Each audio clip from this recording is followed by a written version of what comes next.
Alright, here we are. So hopefully this video is up and you get to here before Vice President Pence picks on the January 6th. I'll make sure this is the first thing that goes up in the queue. But anyways, if it's not, and it's already happened, we know what's going to happen. But anyways, Charlie Kirk here believes that Pence has the power to do whatever the hell he wants, even though it's not outlined in the Constitution. So let's hear his argument. In the election of 1960, it was John F. Kennedy versus Richard Nixon. A very famous election for a variety of different reasons. It is most commonly taught in government class and civics class as being the election that was more on television than on radio, especially during the debate of Nixon versus Kennedy. It was the young Catholic Kennedy versus the establishment Richard Nixon, who was actually vice president at the time. It's a very important point. And so the election was very tight in a lot of different states, in particular in New Jersey and in Illinois, but also in Hawaii, the new state of Hawaii at the time. Original election results showed that Richard Nixon, then vice president, had won the state of Hawaii. The governor's signature and the governor of Hawaii actually certified the election results for Richard Nixon, not for JFK. JFK challenged the election results and went to a recount. Nixon was up 141 votes, but after a recount, JFK pulled ahead.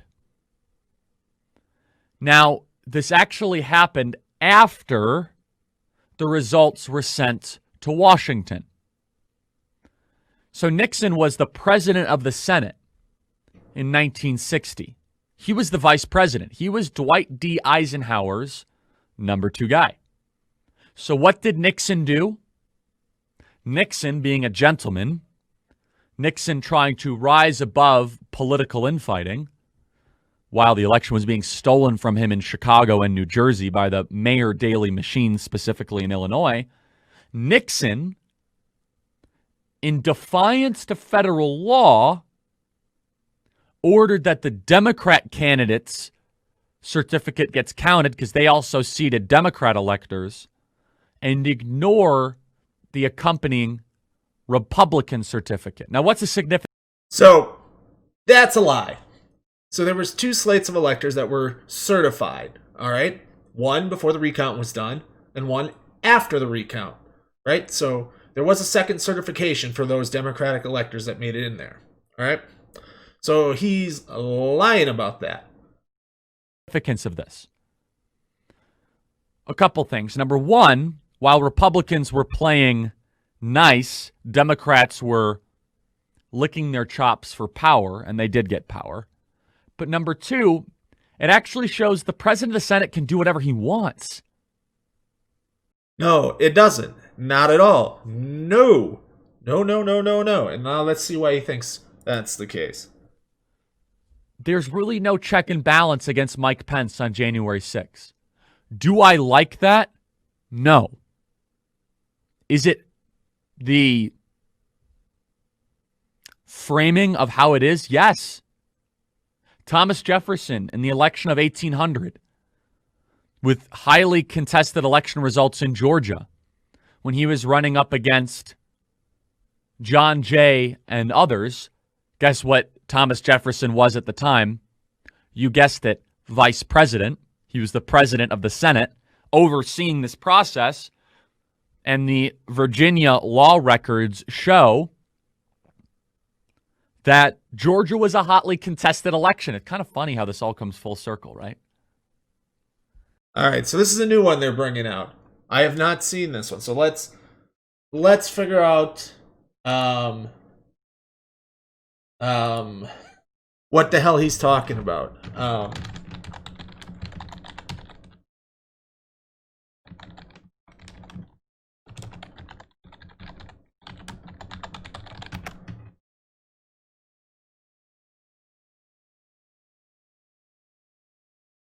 All right, so we got here.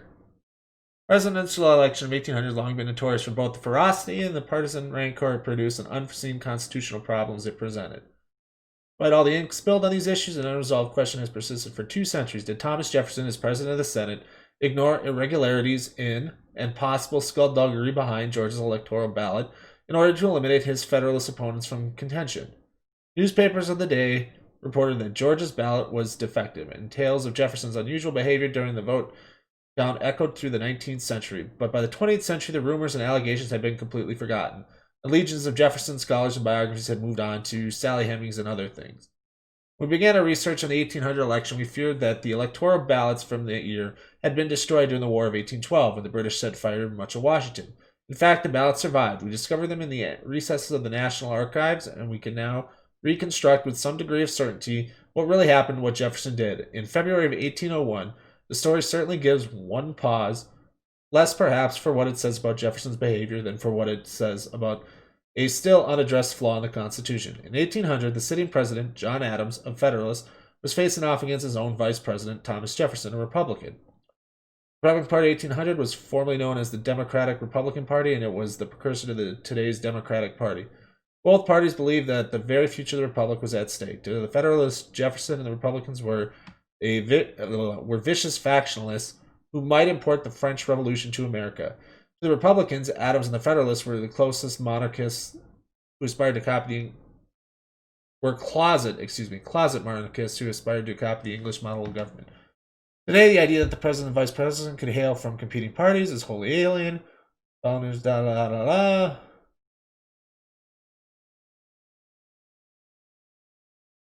National strife, what was that? Factions in the United States, the founders believed, were most likely to arise from geography and specifically from the tendency of electors to vote their local interests rather than choosing men of continental character like George Washington. The challenge in framing the Constitution was to engineer a way to keep a state's electors from banding together to vote for her favorite son. The solution the founders came up with was this: give 2 votes to every elector, but permit him to cast only 1 vote for a citizen from his own state. To prevent electors from casting only 1 vote for a favorite son, leaving the other ballot blank, the founders invented the vice presidency. With a second spot on the ticket available, the electors would not be likely to let a ballot go to waste. It's true that George Washington is an out-of-stater, the founders imagined them thinking, but I might as well vote for the best man for the job because the Constitution gives me opportunity to cast 2 votes, and I still get a chance to cast a ballot for a hometown guy. Honorable John Q. Squire, who have a chance to the vice presidency. Yeah, the founders blundered 3 times here. First, it did not occur to them that candidates would run for the presidency on competing national party tickets, so they never imagined a scenario that elected the Federalist Adams and the Republican Jefferson in 1796. If this system had still obtained in 2000, it didn't because the process was changed with the adoption of the 12th Amendment in 1804, and Al Gore might have been George Bush's vice president. Second blunder was to authorize a vice president as president of the Senate to preside over electoral vote counts for presidential election in which himself might be running. This means that Adams in 1796 and Washington's vice presidents, he was running against Jefferson, and Jefferson in 1800, when as Adams vice president, he was running against Adams, were in a position to preside over their own election results, putting them in the situation where they might have been tempted to elect themselves to the presidency by manipulating the vote count. So they compounded with the third mistake. The Constitution isn't clear on the vote counting process. Here's all it says. President of the Senate shall and the President of the Senate and the House of Representatives open all certificates and votes shall then be counted. What happens if the Senate president discovers a legal difficulty in the ballot submitted by a state? Although he's assigned to open the ballots, he's not expressly authorized to make final judgment on the validity of the votes. And although vote counting occurs in the presence of the 2 houses, they are not expressly granted any sort of decision-making authority in the event of a dispute. The founders failed to provide clear rules for how to proceed in this situation, a high-stakes moment when passions might flare. The vote counting ritual could easily end in 1786, more newspaper that 4 electoral votes from Vermont for Adams and Thomas Pinckney of South Carolina were invalid for a variety of technical reasons. It mattered tremendously whether these reports were true. Adams led Jefferson by 3 electoral votes. He would lose the presidency if Vermont's votes were found to be invalid.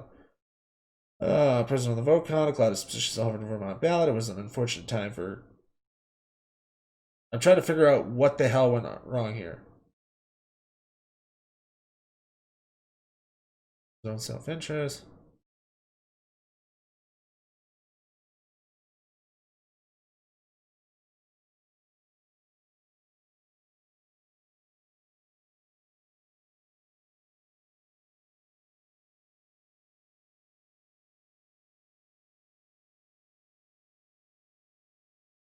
All right, so now we're over to the 1800. Party line ticket with two members of the same party on each ballot. For the Republicans, that ticket was Jefferson and Aaron Burr, a leading politician from New York.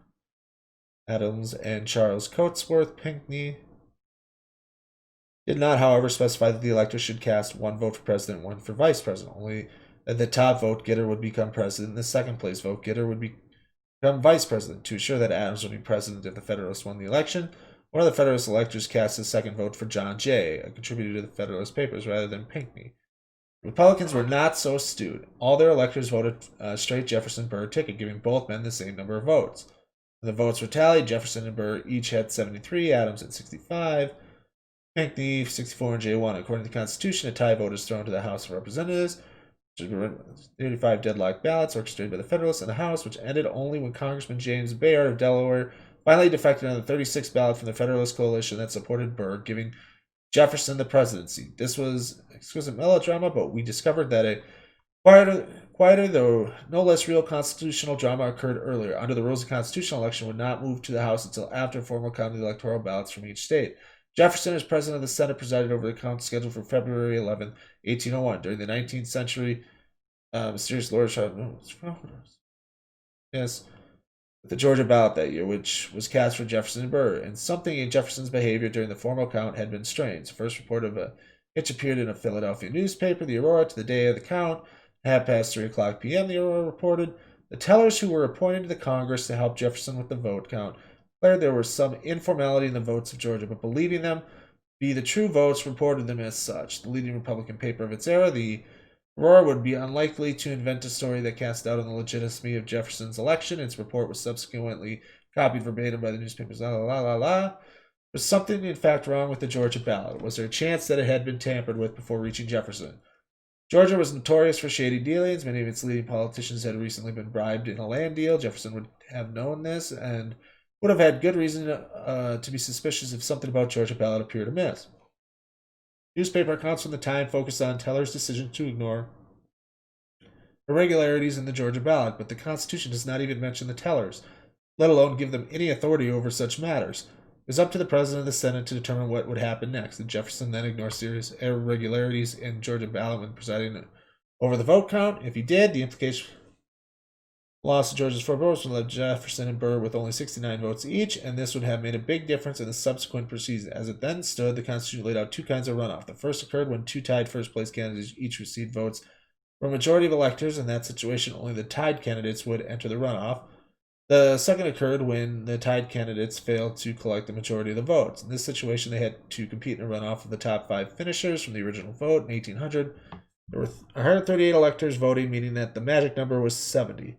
If Jefferson and Burr had dropped from 73 to 69 votes, then Jefferson would be competing not just with Burr, but also with Adams, Pinckney, and Jay. The two-man runoff that actually occurred, the Federalists supported Burr because he was their only means of stopping Jefferson's election, not because he was their candidate of choice. For the runoff, and is determined with the Senate. Beat Burr on the 36th ballot, but a 5-candidate runoff would have had a different dynamic. Under the most likely scenario, the Federalist states that would all have voted Federalist indefinitely because their man Adams would still have been in the running, and the deadlock would have continued long past 36 ballots. It is likely that at some point, Charles Pinckney, the Federalist vice presidential candidate, would have emerged as a compromise candidate palatable for Republicans. Not only had Pinckney been a war hero during the Revolution, it should have invalidated the Georgia ballot. The historical answers were profound and the ballot then been tossed out. All right, members of this election was published in 1836. On the 11th of February, the ballots were opened. Mr. Jefferson was the presiding officer. On opening the package of endorsed Georgia votes, it was discovered to be totally irregular. The statement now about to be given is derived from the honorable gentleman of a member of Congress from the state of New York, during the administration of Mr. Jefferson. Yet, living in that state, he says that Mr. Wells, a teller on the part of the Senate, informed him that the envelope was blank, that the return of the votes was not authenticated by signatures of the electors or any of them, either on the outside or inside of the envelope or in any other manner. But it merely stated that inside that the votes of Georgia were for Thomas Jefferson 4 and for Aaron Burr 4 without a signature of any person whatsoever. Mr. Wells added that he was very undecided as to the proper course to be pursued by the tellers. It was, however, suggested by one of them that the paper should be handed to the presiding officer without any statement from the tellers except that the return was informal, that He consented to this arrangement under the firm conviction that Mr. Jefferson would announce the nature of the informality the chair, but to his utmost surprise, Mr. Jefferson rapidly declared that the votes of Georgia were 4 for Thomas Jefferson, 4 for Aaron Burr, without noticing their informality, and in a hurried manner put them aside and then broke the seals and handed those packaged from the next state. As soon as Mr. Jefferson looked at the paper purporting to contain statement of the electoral vote for the state of Georgia, his countenance changed, but that the decision and promptitude with which he acted on the occasion convinced him of that which he, a Federalist, and his party had always doubted, that is to say, Mr. Jefferson's decision of character, at least when his own interest was at hazard. If Davis' account is to be believed, Jefferson quickly glossed over the irregularities in Georgia ballot and counted them into the presidency. But should we believe this? As Davis himself concedes, his account comes to him from third hand from an anonymous congressman who heard it from Senator Wells, a teller at proceedings. Like many hearsay reports, this one contains some errors. Davis exaggerates in claiming that the Georgia ballots failed to contain any signature of any person whatsoever. And in fact, the outside of the envelope, though not the ballot itself, includes the signatures of the electors in the statement. We do certify within the votes the U.S. election will be after stated Vice President, President of the United States. But Davis is right in reporting blatant legal defects with the ballot, and his large account squares roughly with what the Aurora published at the time. Nevertheless, we should be cautious in dealing with more melodramatic aspects of his report. The basic outline of Davis's account is supported by a second source, one who held no anti-Jefferson bias. In 1876, Senator Hannibal Hamlin, who had served as Abraham Lincoln's first vice president, described the event as follows, demonstrating that Jefferson's actions had survived as part of the oral tradition on Capitol Hill for 3/4 of a century. There was no certificate accompanying the return of the electors met and ballot. It had nothing on its face to show that the votes were given for anybody. Clearly did not conform to the Constitution, but it was counted and shown by the record. There was a tradition that the tellers handed it back to Mr. Jefferson, turned it to them, and decided that it must be counted. But after this, the incident dropped from memory. There's only one way to determine whether Georgia ballot was constitutionally invalid, and that's by looking at it. And they shall make a list of all the persons voted for and the number of votes for each, which list they shall sign and certify, transmit, seal to the state of the seat of the government of the United States, directed to the President of the Senate. Dramatically failed to comply with Requirements Article 2 and the norms established by the uniform practice of all states in all the early elections. Georgia's ballot should have looked like all the rest. It didn't. He's never listened to the ballot like all the others. When the tellers looked at Georgia's ballot, however, they saw something very different, contained a list, but nothing explicitly identified Jefferson and Burr as the persons voted for. Indeed, it isn't even clear that the document is an electoral ballot, let alone one that was signed and certified as such. These violations may seem technical. A reasonable person looking at Georgia's ballot might interpret the elector's intention as being a vote for Jefferson and Burr, but another reasonable person might disagree without explicit statement that these were the persons voted for. Electoral ballot, that is why the Constitution.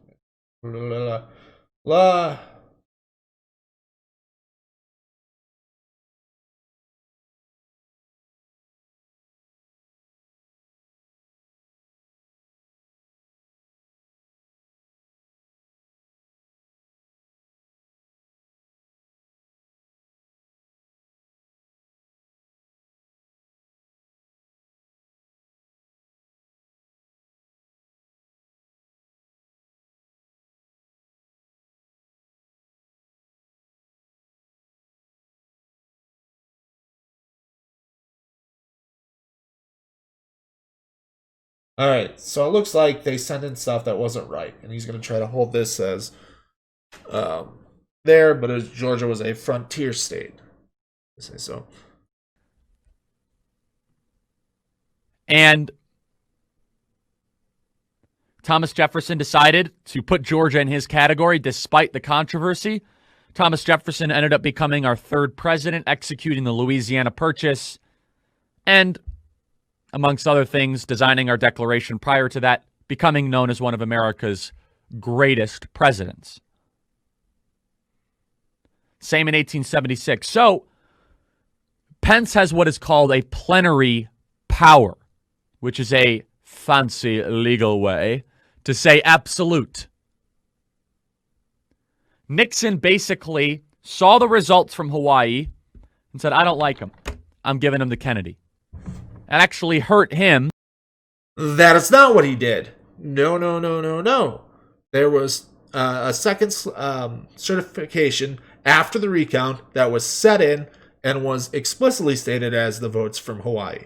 So you're lying on this portion. He wanted to do the gentleman thing, the honorable thing. Whether or not he was correct in that is up for Nixon historians to come on this program maybe at a different time and debate. However, there was no check and balance against that. And so there's precedent, there's constitutional authority. Mike Pence's power on January 6th will be plenary and unappealable. As president of the Senate, every objection comes directly to him. And he can rule any objection as out of order, accepted, denied, you get more debate. He's kind of king of the Senate. So, that's not true, right? So, he stopped at 1876, right? He goes to the 1960 and stuff like that, but there was the 1887 Electoral Votes Counting Act, which says if you certify by the Safe Harbor Day, the Congress will accept the results, right? So all the results were certified by the Safe Harbor deadline, right? And there are no, like the Hawaii situation in 1960, no second certification. I English well, guys. Or English good. I can't even make fun of myself a bit. But so we're gonna listen to this little part from Tim's thing here, and some of the more lies that the right wing, alt media sphere is going over,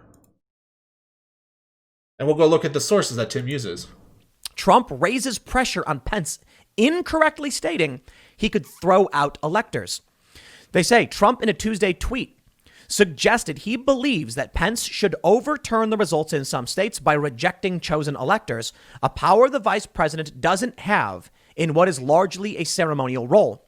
In the tweet, Trump claimed incorrectly that Pence, quote, has the power to reject fraudulently chosen electors. The Constitution does not grant the vice president such powers. That sentence is really interesting to me. This idea of who is granted what by whom. I believe that the Constitution says that our rights are granted to us by our Creator. Or is that the Declaration? Sorry if I'm mixing them up. But our rights don't come from the government. And our abilities, the words we say, aren't given to us by parchment. What the Constitution does is restrict. Does the Constitution explicitly say the vice president may not? It doesn't. It doesn't say that in his role he can do certain things, but we're human beings. What would happen? I mentioned this earlier, but again.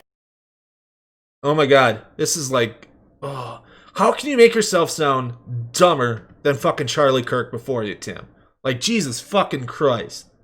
And I ask you, what would happen if Pence just said Trump wins? Oh, they'd all start screaming and yelling, rabble, rabble, rabble. And then what? I don't know. Constitutional crisis. I mean, it'd be a lawsuit, right? So it'd be a violation of the 1887 law, which was important to Bush v. Gore, right? So many of the members, conservative members on the Supreme Court, were involved in that case, right? So that case that relied on this 1887 Act, you know, with the judges that we have now, it's going to go to the Supreme Court and be tossed out. Like, there is no power here. I want to say, Congress could reject the results of a state's electoral college vote, but it would require majorities in both chambers. There are not enough votes to overturn the results in either chamber, given opposition from Democrats and many Republicans. A federal judge in Texas last week dismissed a far-fetched effort by Louis Gohmert, a Republican, that aimed to give Pence the legal authority to effectively overturn the election results. Pence, represented by a Justice Department attorney, had asked that the judge dismiss the suit, saying the vice president's office was not the proper defendant. And I think that's actually correct. I don't know why they sued Pence. Seems like Gohmert should have sued Congress, arguing that the law that was passed, it was an 1887 electoral law, was unconstitutional. Not Mike Pence. I don't seem to understand that play, but that's what the... Why would you want to have that ruled unconstitutional? A, it's not going to be ruled unconstitutional because it was used by the Supreme Court 20 years ago. judge said you should have sued Congress. Now they're saying that Pence can't do anything. I want to show you something first. This is from Wikipedia, the 1960 United States presidential election. Now, I will be the first. This is where it gets good, and after we get done with this here, we'll end the video. But this is where it gets good. First to acknowledge that Wikipedia, for the most part, has become an opinion aggregator in all modern news. You're not going to get anything accurate as it pertains to recent developments in politics, because most articles since the advent of the blog have been regurgitated opinion. Calling someone far right doesn't even mean anything, yet they'll put it in there because enough people at various blogs claimed it. Okay, not a big fan of Wikipedia, and I used to be. It's kind of sad. But let me read you this paragraph and tell you why I think Pence actually could have an impact. They say, initially it appeared Republican candidate Richard Nixon had won in the state, as he was 141 votes ahead after the first count. A court-ordered recount was still underway when Hawaii's Republican governor signed a certificate from the GOP electors, giving the state's 3 electoral votes to Nixon. On the same day, the Democratic electors also issued a certificate awarding the votes to Kennedy. The final recount showed Kennedy had actually prevailed by 115 votes, forcing the governor to sign the second certificate from the Democratic electors. Although there is no evidence the governor actually signed the second certificate. Keep that in mind. Both certificates had arrived in Washington by the time Congress convened in January 1961. And then Vice President Nixon, charged with presiding over a joint session to certify his own loss, hearing no objections, Nixon ordered the Democratic certificate counted and ignored the accompanying Republican certificate, even though it also bore the governor's signature, as required by federal law. I'm not going to pretend that Wikipedia is the herald of truth and the bastion of great aggregation.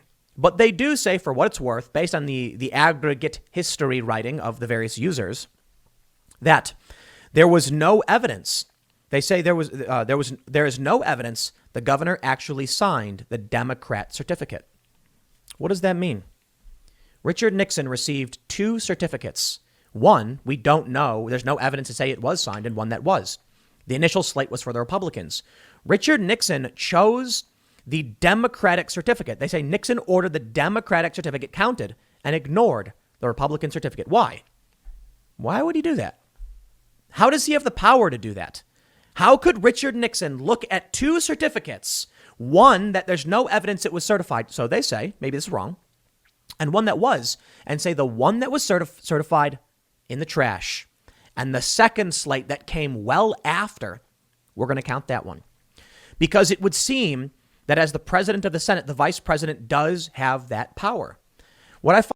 No, he does not. And here's where Tim's journalism is absolutely, like, Tim's claim to being a journalist, we all know it's not real, but he'll hold it up to, his fans will hold it up, independent journalism and all that stuff. He's looking at a fucking Wikipedia article. So let me, we should all know this, right? We all know what sources are, right here. See these numbers next to the claims that are made? Yeah, click on them, Tim. Read what they said. Hey, you know what I did? I have right up here. So here's the same article that we're stuck in. So the first thing I want to point out, where do I do this? Where do I look at the previous version? Oh no, I'll make myself look like an idiot. What did I click on? Did I click the edit? Where do I look at the previous pages? View history. There it is. All right. So I clicked on a couple, as you can see. I clicked on 3 of them here. And so the reason I clicked on 3 is because I wanted to see, after reading both of these, or 2 of the 3 sources. The third one I can't get to without paying money. It's locked behind a paywall. But it's something written before that second set of certificates was released, so it has nothing to do with that claim. So anyways, I went back a couple to check here. And so this is the couple revisions ago. So the final recount showed Kennedy had actually prevailed, forcing the governor to sign the second certificate from the Democratic electors. In the current one sitting under there, it's edited to say, with no evidence that the governor actually signed it. And they cite source 4, which is something they already have in here. That comes out the 16th of December. although there is no evidence the governor actually signed the second certificate. So we have an edit here. We have a change here. And it's just by some random IP. It's not, Wiki Nights or anybody here. Things that have long lists of contributions, right? So it's somebody who did it on the mobile phone, and it did one like 3 years ago. That's odd. Who did it? I don't know. I don't care. Fact is, it's changed. But two, what we want to look at, is this source 4. So, as we go through this here, so let's do the governor. So let's look through at, we got 8 instances of governor in here. We're certified by the governor, right? So that's talking about the first one. The second one, I don't know why it's jumping down to 3 unless I double click. Judgment in favor of Kennedy. The Republican governor of Hawaii certified the election of the Kennedy electors pursuant to the court judgment. Nothing in there that says there's no idea here. Right? Just that there was no objected to it. So number 3.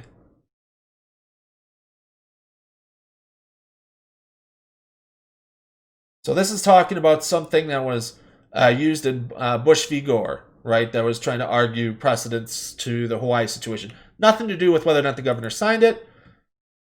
I think this is still part of congressional precedent. This is just saying that the electors named in the certificate of the governor of Hawaii dated 4/1961 be considered as the lawful electors from the state of Hawaii. That's it. There's nothing in there about not being signed.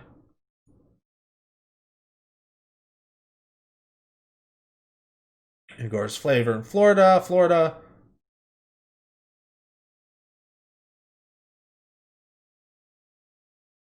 This is judgment plus certification is debatable. So that's talking about Florida again, Bush v. Gore. And here in the final one, Florida Governor Bush. So nothing, absolutely nothing in what Tim's citing. Nothing in there from the Wikipedia page that he's reading from. Nothing in that source is nothing in that source says what's claimed here and what's cited here. That is, there's no evidence that governor was actually signed. And so Tim in this thing here is trying to argue that the non-certified electors that are put in from the 6 other states in contention can be picked because, hey, the governor didn't certify the Democratic electors in 1960, so Pence can do whatever. That's wrong. Tim is not a journalist. We know this. And, oh boy, like, you can't fail more than that, like, at all.